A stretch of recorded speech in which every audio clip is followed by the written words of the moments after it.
So I've got this Kubota ZD1211. It has a Kubota 3-cylinder diesel in it. The customer doesn't trust the last work that was done to it. It's had a complete rebuild on the engine, and we need to verify the timing. It's overheating, it's got some issues, so we need to verify the work that was done. We're going to check the timing. This video is just going to be just a quick run through basically on how we're going to do that. So let's get into it.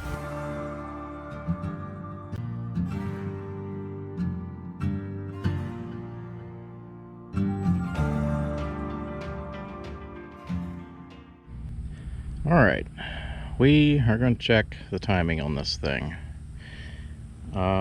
There's no easy access ports or anything to my knowledge, so check the gear alignments in the front and everything. We got to pull that front engine cover off. So we're going to pull the hood off for easy access, and we're going to pull the air cleaner assembly off, and then we're going to start digging down into this. We got to drain the coolant system because we got to pull the water pump and everything else. So let's start pulling this apart. The air cleaner assembly is removed and the upper radiator line was removed. So now we can get to this stuff and get to the next steps. So you can kind of see the cover we need to get to is this cover right here, because we need to see the timing gears and everything. So we need to pull, you know, the fan, the pump, all of this stuff off the front, unfortunately, because it's all one cover. So I'm gonna pull the alternator and set that aside. Probably not even gonna disconnect it, just let it hang there. And then I'm gonna pull the water pump, and at the same time I'm gonna pull this shroud and lift them out all at once. It's just easier that way. So now with the alternator pulled and set aside here, I can pull these 4 shroud bolts, one in each corner. This one down there is a little hidden. It's where is it? It's down here under the coolant tank. Fun to access. We'll pull this radiator hose so we can get in there. We'll pull those 4 bolts to loosen the shroud up, and then we'll pull the water pump bolts, and we'll just lift that out as one assembly. Alright, I have the bolts out. Let's lift this assembly up out of here. Don't forget, you gotta pull this overflow hose off and through.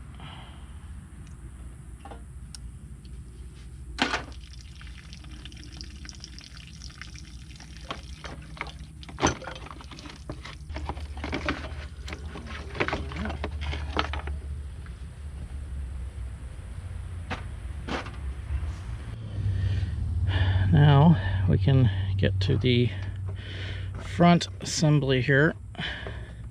We're going to have to pull this drive shaft yoke off. So that's just these 3 bolts here, and slide that on the yoke, because we're going to have to pull this pulley off the front to get this cover off. So we got to take the big bolt out of the end of the crankshaft. And that's pretty much just cover bolts from there. So let's get that bolt out. The bolt and the pulley are off. Remember that this is a weighted pulley, so you have to get it back on right. You'll see there is it's on the outside. You'll see there's a mark. That needs to be aligned with the corresponding mark on the crankshaft when you put it back together, because of this weight here. If you don't do that, your engine will be out of balance, probably run rough. Okay, now we can pull all the bolts around here. With the timing cover off, you can see the gears, and you can see that there are marks. Here's a pin, or here's a mark, there's a mark. This one has 3, and there's 3 there. And there should be 2 here and 2 here. So as you can see, I've marked the timing marks with a paint marker. Now the tooth count on these gears is such that, if I remember properly, they only all align like every 138 revolutions or something like that. I'm probably totally wrong on the number of revolutions, but anyway, I'm going to turn it over until I get at least one set to align, and well, if one set aligns, they all should, I guess, but let's take a look. Alright, after much spinning, which basically I just took the glow plugs out and spun it over with a bar because the starter goes too fast to tell. I did try bumping it over with the starter, but it's just, it goes too far. You can't just bump it, it just, you know, goes too far on a bump. Anyway, after much turning, I have them all aligned.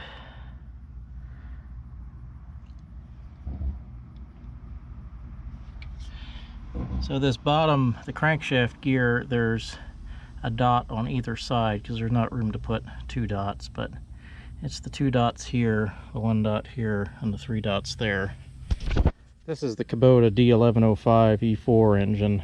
Your dot quantities on different gears are going to be different for different engines, so just be careful on that. I mean, if you absolutely need to get them aligned, you can pop the snap ring off this intermediate gear, pull it out, rotate the gear to the correct location and put it in. But I would need it to see if they were aligned without modifying anything, because I'm checking and verifying and I want to see where it's at. I'm not setting. So this is its base setting, and if you go over here, top dead center, the top dead center mark is going to be perfectly perpendicular to the engine plane, basically, the mark on the flywheel. So that all aligns. So we've verified the gear timing. Now we need to check what the pump timing is. Now we've verified our base settings. We have something to go on for the pump itself. I don't know if the pump has ever been removed from this engine. I would hope it would have been when they rebuilt it, just to clean things and make sure everything stayed clean, but I don't know, basically. So we're going to do a very rudimentary spill test. We're going to take out the delivery valve and the number 1 injector circuit, and this is a piston style injector pump. As the piston comes up, it takes a gulp of fuel, and then it seals the intake ports on the piston, and it pushes that fuel up into the circuit. So when that circuit is open with no delivery valve, fuel can pass completely through that. The delivery valve basically keeps fuel from backflowing. So we're going to take that delivery valve out, and we're going to see when that piston comes up, we're going to see where that fuel port closes and fuel stops flowing. So that's the goal of this spill test, and then we can check our timing marks on the flywheel. Conveniently, we have access to that. But so let's take the delivery valve out, and we'll take the glow plugs out so we can turn the engine over easier to get fine control over that. So let's take a look. Okay, delivery valve is out. I have the line unhooked. The proper way to do this is to make a drain into a container with another line, but I'm not going to do that.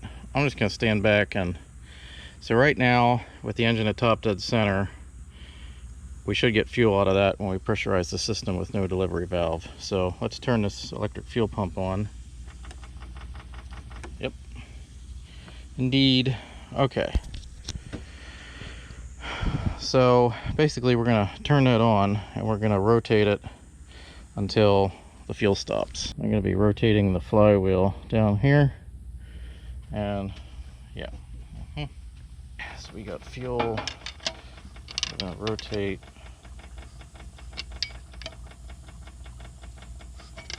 Not stopping. I'm not stopping. Wow. It doesn't actually stop. Why is the piston being held open? I wonder.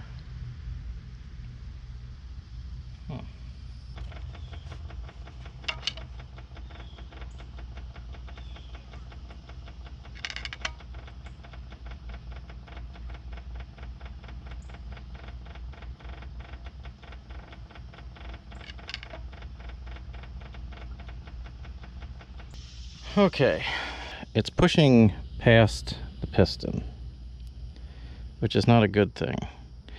The most I'm getting out of this is a reduction in flow when that piston should be sealed, and that's not good. It should be completely sealed off when the piston is pumping. I'm getting that reduction in flow from about 20, it starts at about 20 degrees top dead center, which leads me to believe that that's when the injection pulse should start. So that part would be right, but it should not be leaking this much. So if the piston isn't sealing properly, you won't get a full injection pulse, but you also, I mean, if that electric pump could overcome the delivery valve, then we could be getting extra fuel. I guess I need to put the delivery valve in and check that out. Alright, so I put the delivery valve back in, and right now we are at the start of the injection pulse, so the pump should be coming up to close off the fuel port. And we're talking about the pump overpowering the delivery valve, and I think it is, because if I turn this fuel pump on, watch the fuel in there, you can see it is pumping out just a hair of fuel, which means it is at the very least lifting that delivery valve just a hair. So it didn't quite go as expected, because the fuel should shut off when that piston comes up. So at some point in the range of the engine, in that 10, 20, 30 degree range, at some point the piston should be completely shut off regardless of anything else that's going on, and there shouldn't be any fuel that's able to get past it. So I'm wondering if the tolerances in this pump are worn, and that could be an issue, because even a little fuel issue could throw it off. Anyway, that is a just very, very, very, very quick way to check that. But the customer opted to replace the pump. So let's show what it's supposed to look like when the delivery valve actually works. Alright, so let's fire up the pump. As you can see, we get no leakage from any of these delivery valves. Now you might ask why I'm doing the spill timing with a new pump. Well, I want to verify that the new pump is the same as the old pump, and I don't have to change the shims to adjust the timing. Okay, got the delivery valve out. Let's turn on our fuel pressure. We should see fuel coming out of there.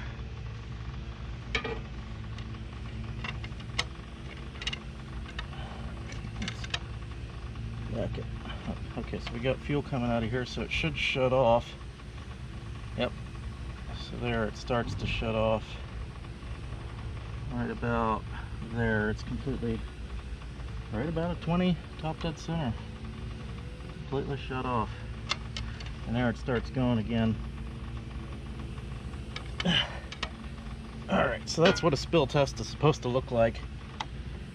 I mean, ordinarily you would spill it into an approved container, but that's what it should look like, so this is working.